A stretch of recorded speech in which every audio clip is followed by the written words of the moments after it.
Benar, dulu saya aktif di mahasiswa dan dulu ketika ada media di Bredel kami turun ke jalan dan protes.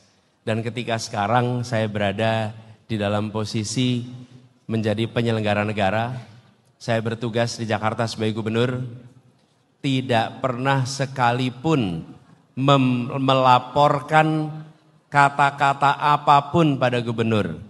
Kritik apapun, serangan apapun, tidak satu pun dilaporkan kepada aparat penegak hukum. Kita menghormati kebebasan berpendapat, kita menghargai itu sebagai hak warga negara. Dan ketika ada media yang menuliskan tidak faktual, tidak sesuai fakta, maka kami tidak melaporkan kepada polisi. Kami laporkannya kepada Dewan Pers. Karena ini soal penegakan kode etik jurnalistik. Jadi, saya ingin sampaikan ketika berbicara tentang kebebasan berekspresi, itu bukan akan, tapi itu sudah dikerjakan selama ini. Menjaga kebebasan berekspresi yang ada di Jakarta. Bagaimana ke depan? Ke depan, malah kami berencana semua aturan yang membuat orang takut untuk bebas berpendapat, seperti pasal-pasal di Undang-Undang ITE, insya Allah itu akan kita revisi sehingga orang tidak harus lagi ada rasa takut untuk mengungkapkan pendapatnya. Negeri ini adalah negeri demokrasi dan negeri ini adalah negeri yang harus memberikan kemerdekaan kepada warganya untuk mengungkapkan pandangannya. Teman-teman semua, waktunya sudah hampir mepet, tapi saya ingin tambahkan sedikit. Mengapa saya berpandangan kebebasan itu harus dilakukan? Begini, saya beri contoh. Bung Wahyu mengkritik pemerintah. Saya berada di pemerintahan. Ketika Bung Wahyu mengkritik, teman-teman semua menonton.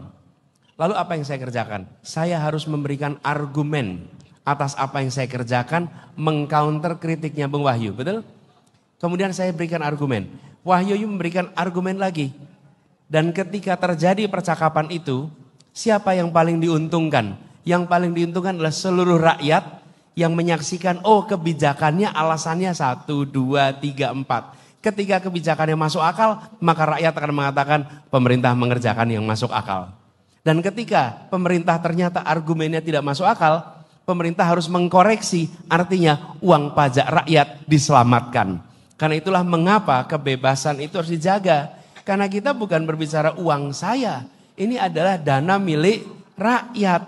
Dan dana milik rakyat itu harus diketahui oleh publik manfaatnya seperti apa. Kalau ini dimatikan, bisa saja yang saya kerjakan benar, tapi rakyat tidak tahu argumennya, rakyat tidak punya penjelasannya. Dan ketika yang saya kerjakan salah, maka rakyat tidak punya kesempatan untuk mendorong koreksinya. Karena itu saya termasuk yang mempercayai dialog, diskusi, debat itu mencerahkan, mencerdaskan. Itulah sebabnya saya mau hadir di pertemuan apapun dengan para mahasiswa, anak-anak muda. Karena saya meyakini bahwa diskusi dan dialog itu adalah hal yang sangat baik. Gitu ya, Bang? Makasih. Terima kasih, Pak. Makasih.